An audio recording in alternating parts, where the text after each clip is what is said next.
Welcome to our Tuesday live leadership chats. Today I'm talking about goals. Let's face it, when we set our goals in December or January, the impact of a global pandemic or the economic meltdown was not in our consideration. I want you to take a moment to pause and remember, how did you feel at the beginning of 2020? Did you have a sense of excitement and anticipation for the start of a new year and a new decade? You know, what did you hope to accomplish this year? What did you expect life to look like by the middle of 2020? If you were like me, you probably started the year with excitement and anticipation and goals that you hoped to accomplish. However, that all quickly changed. We went through an Australian bushfire, and then in March, coronavirus changed all of our lives, with schools and businesses closed, working from home rules in place. Life suddenly was drastically different. I think it's safe to say that none of us anticipated this new normal. You know, mask wearing in public, limits on business capacity, and phrases like social distancing have been commonplace, and yet here we are. COVID has forced the world to look at things differently. Despite how things have turned out, and amidst the challenges that we're all faced and that we continue to face, I would encourage you to pause and reflect where you are in your life right now. Were there things that you're actually able to accomplish over the last several months? Have you had new opportunities or insights due to being able to actually stay at home? Have there been new things that have risen up because of the circumstances? No matter what life looks like for you right now, I encourage you to revisit your dreams and your goals. Where some might need to have been adjusted, some might be even more relevant today than they were before. Now is the perfect opportunity to reflect on your priorities, to adjust your goals, and to re-look at what they might be in 2021. My name's Kylie Butler, and I'm a part of Christian Coaching Institute, which is Australia's leading Christian coaching organisation. And we've been coaching and training leaders in coaching for over 10 years now.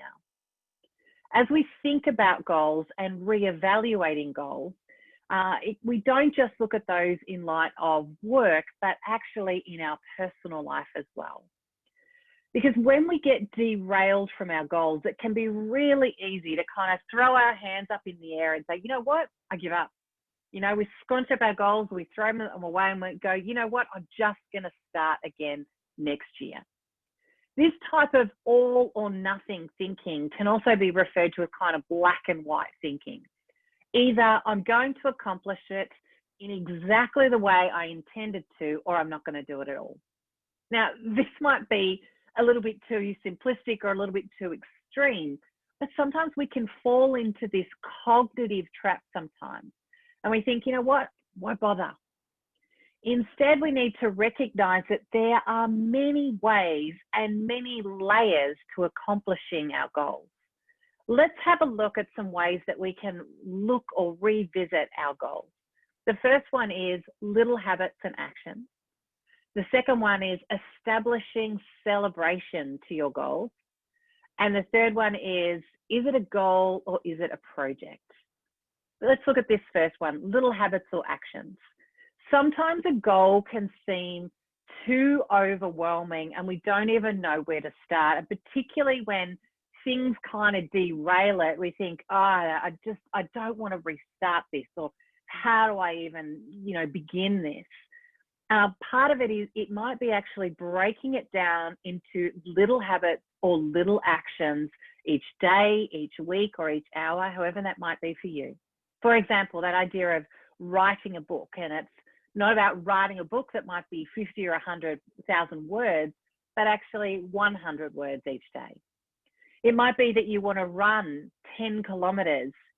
So what does it mean to start with running 500 meters or 1 kilometer a couple of times a week?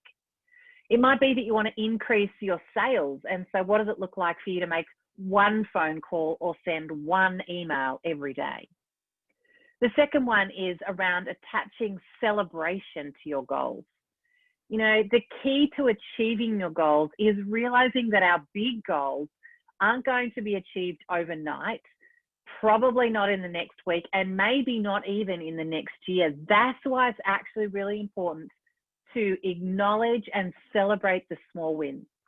Otherwise, we end up diminishing our motivation, and our motivation is what keeps us striving towards our goals. And the third area, we need to assess, is it a goal or is it a project? A goal needs to be challenging and exciting and actually bring transformation.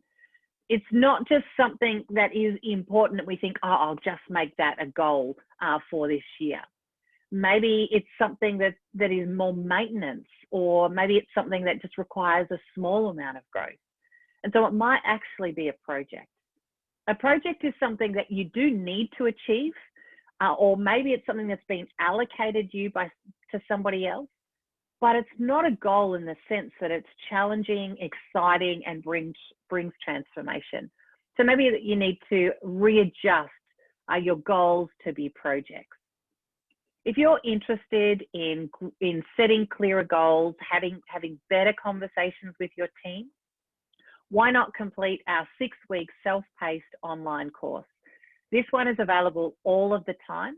I'll pop the link in the comments below. The course starts whenever you would like it to, and it never ends. It is completely self-paced. You decide when you start, when you finish, and you have access to it for a lifetime across all of your devices. So what have we had a look at today? We've looked at the COVID has derailed a whole lot of our goals, but now it's the opportunity to really revisit those goals. Maybe it's the opportunity to put little habits and actions so that you can continue to still move towards your goals.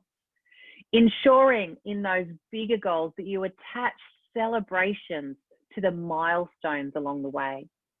And also reassessing, is it really a goal or is it a project that you actually need to achieve? Really been good to chat with you today, and look forward to seeing you next Tuesday at 1 o'clock. Have a great day.